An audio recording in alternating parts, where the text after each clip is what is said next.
probably part of the reason that I use a lot of electronics, though, is that, you know, the cello is always basically going to be a cello.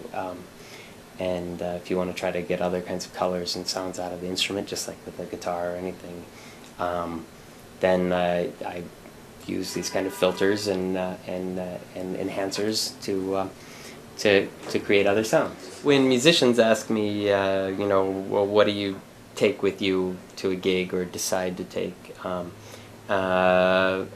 one of the rules for me is that I have to be able to carry it all. I don't have a roadie, and I am on the road a lot of times for weeks, if not months, carrying everything that I'm going to have with me for the entire trip myself, or at least be able to get on and off trains and in and out of airports on my own with no assistance. And so it kind of limits me, because I got a cello and I got a suitcase of some changes of clothes and maybe a few CDs to give away or sell, and then I got to carry all of my pedals. Fortunately, I always ask for an amp for backline, and that amp would change depending on the kind of gig it was also.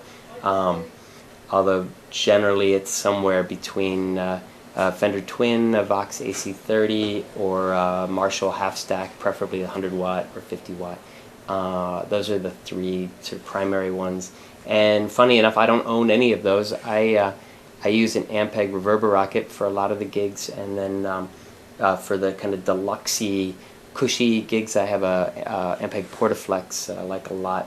But getting Ampegs, especially in Europe, is almost impossible, or at least my experience. And so, especially a tube Ampeg. And those two were kind of esoteric, especially, you know, vintage things that I don't think have been reissued. So I had a Marshall half stack for a while, and I really liked it, but I didn't really use it very much around here, and it seemed silly to keep that.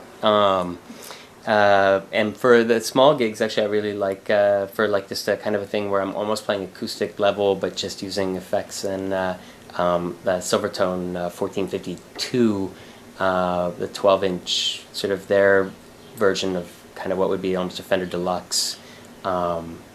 And yeah, it was sold by Sears, but it was made by Dan Electro, and hey, the Velvet Underground used them. I don't know. So is that not good enough for anybody out there?